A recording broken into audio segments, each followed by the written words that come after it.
right now I've been doing little odds and ends shit to finish this truck up, and finally going ahead and putting the proper battery cable in it. I went ahead and got 4 gauge. They didn't have make your own, but to be honest with you, I got the factory end on one end of it, and I'll cut it to length. I'll use the rest for something else. But one thing I don't like about the factory end is they don't have any kind of heat shrink or any kind of a sealant on it. So we'll go ahead and heat shrink that end up right up to the edge. I don't know if this isn't necessary, but at the same time, anything positive that's exposed, or even honestly anything, every bit of wiring that's exposed is a potential short. So as much as I can keep it as little as possible, you know, that's what we're going to do.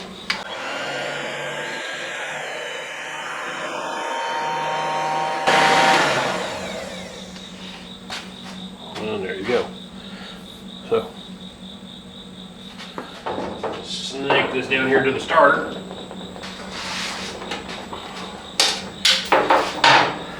Again, this is one of those things where I want to snake this right up next to it. So one of the things I do want to take a look at is when we look breaking over the edge, what I want to do is tie it up and tie it together in one run right here, right along this edge all the way down to here. Then I'll have my cable come up for my positive, and my negative I'll tie off to the engine there and come up, same thing.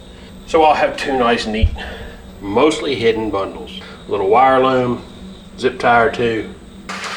This size should be perfect for all of it, and I'll get a smaller one just for that one.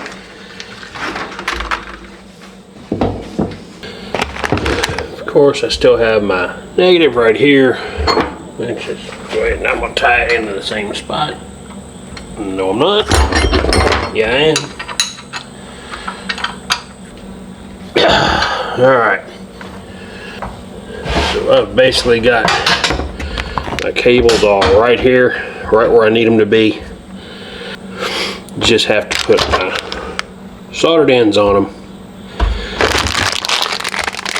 Attach my connector. Fire this motherfucker up again. And a couple other odds and ends things, because when the battery fell out the last time, it kind of got a little damage. I do have fender skirts to put back in it. Battery, once it sits here, it'll have a fender skirt under it, and I'll have a good tie down to go around it next time. I won't be the idiot that didn't tie his battery down and dropped it going down the road. But as far as right now is concerned, I am 1 quart low. So I've been charging the battery over there. It's a little bigger battery, and I just trust it more. So as simple as this all seems, it's amazing how many people will put battery cables together and they end up with ends that look like, oh, where's the one I pulled off of it? Just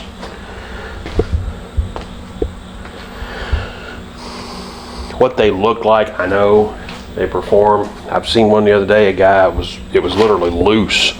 Somehow it was working, so I don't know what the hell they're doing. I mean, if this, I need this showcase on. If that's your idea of good job, we disagree. These ends are something for me. You could probably put in a toolbox to take with you. Like if you're going on a trail, you're going off road, you're doing something that I can't imagine ever needing a battery end like this, but it happens. That's an emergency fix. That's not a permanent fix. There we go. That should, yeah. Create a tie down point right there. Put an end stop there and an end stop there.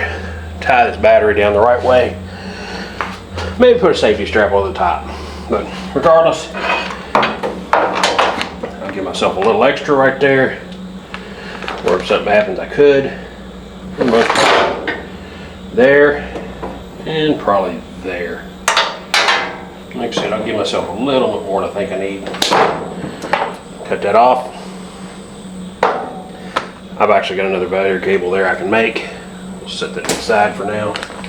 I'll bring this down. I know that some will tell you the opposite, but I like to keep mine have just a little edge there. The reason for that is I'm going to flame this thing and solder it after I crimp the thing on. See if I got the right size crimps for this. All right. See how this crimp looks. See if it's enough to hold me in place. There we go. That crimped it a little better. So I'm probably good with the crimp that I put on it. But I personally like to solder these. Alright guys. Finally found my shit here. And I've got that one. Got a little solder here.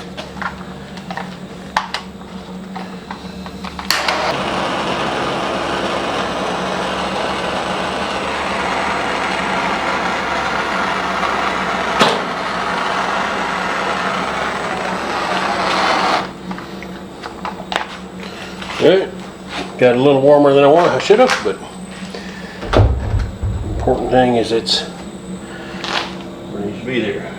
That's hot.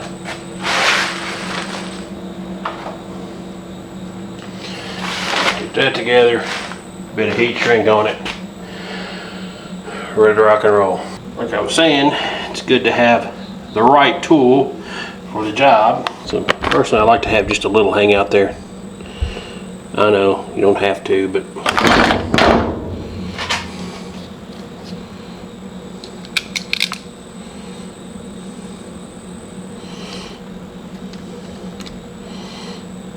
put those right in there, end to end.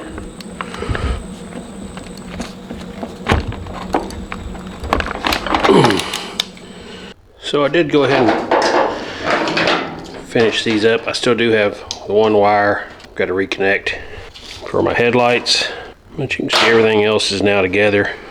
Nice and neat right here. Wouldn't mind to have some type of cover for all that, but it all comes back nice neat little package. I still got a little bit of, I think I want to pick some kind of a rubber or something and put over top of all that, seal it off. Okay, so anyway, I'm gonna tell you, there's my wiring for it. It all comes up here. Got a couple rosebuds tying them off.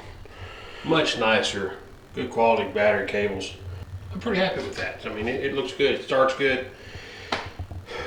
Grounds are in place. I want to put a couple more ground straps on the thing, just because, and then go from there. But it's firing up.